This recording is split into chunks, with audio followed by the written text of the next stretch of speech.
अस्सलाम वालेकुम। आज डिस्कस करते हैं यूएमएल को और यूएमएल की जो डायग्राम्स होती हैं उसको। अब यूएमएल क्या है? यूनिफाइड मॉडलिंग लैंग्वेज है जो कि ग्राफिकल लैंग्वेज होती है, जो सॉफ्टवेयर सिस्टम्स के डिज़ाइन और स्ट्रक्चर को ना ग्राफ्स की सूरत में या डायग्राम्स की सूरत में उसको विजुलाइज करने के लिए इस्तेमाल होती है।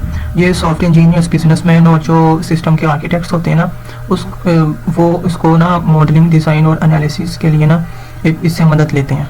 तो इसके की पार्ट्स में ये है कि जो यूएमएल डायग्राम्स का इस्तेमाल हम सिस्टम के बिहेवियर और सिस्टम को ना दिखाने के लिए यूज़ करते हैं। और जो सॉफ्टवेयर इंजीनियर्स और बिजनेसमैन और सिस्टम के जो आर्किटेक्ट्स होते हैं ना उसके लिए फ़ायदेमंद होता है। तो OMG मतलब कि ऑब्जेक्ट मैनेजमेंट ग्रुप था, उन्होंने 1997 में इस यूएमएल को एक स्टैंडर्ड बनाया। तो iOS भी एक इंटरनेशनल ऑर्गेनाइजेशन होता है स्टैंडर्ड्स के हवाले से कि इस स्टैंडर्ड के तहत आपने इस काम को सर अंजाम देना। आप अक्सर देखते हैं किसी प्रोडक्ट्स के पीछे iOS और उसका कोड लिखा होता है, तो एक स्पेसिफिक कोड होता है जो कि उसी काम के लिए एक फिक्स होता है। तो उन्होंने सिर्फ उसी के रूल्स के अकॉर्डिंग ही काम करना होता है। तो इन्होंने iOS ने फिर 2005 में यूएमएल को अप्रूव किया और इस वक्त फिर वक्त के साथ साथ उसमें इसमें तब्दीलियाँ लाना शुरू की। फिर यूएमएल की हमें ज़रूरत क्यों पड़ती है? यूएमएल हम जो बड़े और कम्प्लेक्स सॉफ्टवेयर प्रोजेक्ट्स होते हैं ना, मल्टीपल टीम्स के साथ मिलकर काम करते हैं, तो इस वजह से एक जो क्लियर और इफेक्टिव कम्युनिकेशन का तरीका होता है ना वो इसकी मदद से ना हम हासिल कर सकते हैं, और इसलिए हम इसको यूज़ करते हैं। बिजनेसमैन और जो नॉन प्रोग्रामर्स होते हैं, कोडिंग जिनको नहीं आती समझ में, तो इस वजह से हम यूएमएल डायग्राम्स को उनके लिए सॉफ्टवेयर के जो फंक्शन और प्रोसेसेस होते हैं ना उनको समझाने के लिए हम इसको यूज़ करते हैं।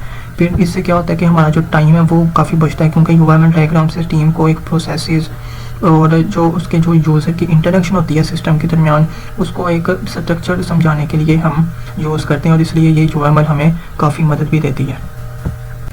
फिर इससे नेक्स्ट हमारा आ जाता है यूएमएल डायग्राम्स। और UML diagrams unified modelling language होती है जिसके अंदर हम डायग्राम्स को यूज़ करके सिस्टम को बयान करते हैं, उसका स्ट्रक्चर और उसका बिहेवियर जो होता है हम उसको शो करवाते हैं कि इसमें क्या क्या काम होगा, इसका किस तरह का स्ट्रक्चर होगा। तो जो यूएमएल डायग्राम्स होती हैं वो सॉफ्टवेयर सिस्टम के जो आर्किटेक्चर और डिज़ाइन को ना विजुअलाइज करने के लिए यूज़ होता है। तो इसमें हम ये करते हैं कि हमें कम्प्लेक्स जो सिस्टम होता है ना उसको समझने के लिए हम एक आसानी पैदा करते हैं इन डायग्राम्स को यूज़ करके। तो इसके दो हमारे पास टाइप्स होती हैं, एक स्ट्रक्चरल डायग्राम और एक बिहेवियरल डायग्राम।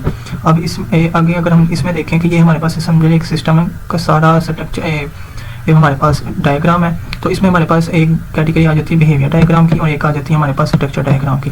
अब स्ट्रक्चर में ये आ जाएगा कि हमारा जो सिस्टम है उसका स्ट्रक्चर किस किस टाइप का होगा, उसमें किस किस तरह के मटेरियल्स होंगे, एक कौन सा फंक्शन कहाँ पर होगा और उसमें कितनी लेयर्स होंगे, कितने पेजेस होंगे, ये सारा इसके अंदर आ जाता है। और बिहेवियर में हमारे पास ये आ जाता है कि वो जो फंक्शन है और जो सारा सिस्टम का काम होगा उसका क्या बिहेवियर होगा, उसमें वो किस किस तरह के काम करेगा।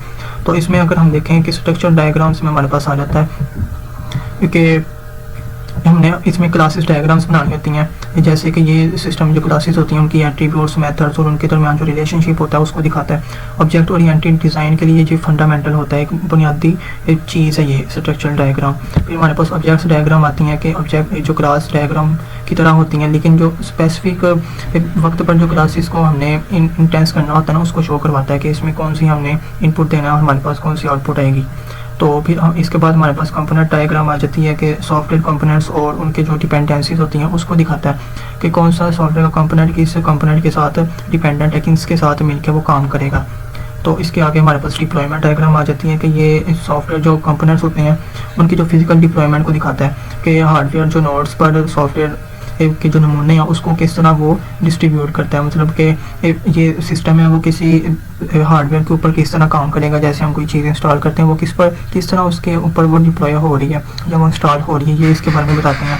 फिर पैकेज डायग्राम हमारे पास आ जाता है। पैकेज डायग्राम में यूएमएल के जो एलिमेंट्स और क्लासेस होती हैं ना उनके जो पैकेजेस होते हैं उनको हम ऑर्गेनाइज करते हैं, और जो सॉफ्टवेयर के जो मॉड्यूल्स के डिज़ाइन होते हैं उसमें हमें समझने की मदद मिलती है। तो इसके साथ हमारे पास आगे बिहेवियर डायग्राम्स में आ जाता है कि इसमें हमारे पास यूज़ केस डायग्राम होती हैं, एक्टिविटी डायग्राम होती हैं। यूज़ केस डायग्राम में ये है कि ये जो डायग्राम होती है ना सिस्टम की फंक्शनैलिटी को यूज़र की नज़र में रखते हुए दिखाता है, मतलब कि एक्टर्स और जो यूज़ केसेस होते हैं मतलब कि उसको यूज़ करने वाले होते हैं उनका जो इंटरेक्शन होता है वो शो करवाता है, कि जिसमें ये बताया होता है कि यूज़र सिस्टम के डिफरेंट पार्ट्स के साथ कैसे उसके साथ इंटरेक्ट करेगा। फिर एक्टिविटी डायग्राम में हमारे पास आ जाती है कि ये जो डायग्राम होती है वो इस सिस्टम के वर्क फ्लो और उसके प्रोसेस को दिखाता है।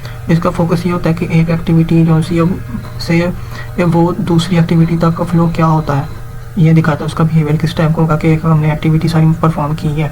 तो उसके बाद जो हमारा दूसरी एक्टिविटी होगी, हमने उस तरह का किस तरह की हमने एक्टिविटी दिखानी है डायग्राम्स के थ्रू, वो इसमें दिखाया जाता है। फिर सीक्वेंस डायग्राम होती है हमारे पास, और सीक्वेंस डायग्राम में ये है कि ये डायग्राम बताती है कि ऑब्जेक्ट्स एक दूसरे के साथ कैसे इंटरेक्ट करते हैं एक स्पेसिफिक सिनेरियो में। एक जो स्पेसिफिक हमारे पास होती है ना सीक्वेंस होती है, वो किस तरह होगी, उसमें इसका बिहेवियर क्या होगा, ये दिखाते हैं। फिर स्टेट मशीन डायग्राम आ जाती है हमारे पास, कि ये डायग्राम किसी ऑब्जेक्ट के जो डिफरेंट स्टेट्स होते हैं ना, उन स्टेट्स को वो शो करवाता है। मतलब कि ट्रांजिशन इवेंट्स ये कि किसी एक ने अपने इवेंट को क्या किया है, किसी दूसरे इवेंट में मुंतकिल किया है, तो इसके अंदर जो चेंजिंग आती है हम उसमें इस डायग्राम्स को शो करवाते हैं।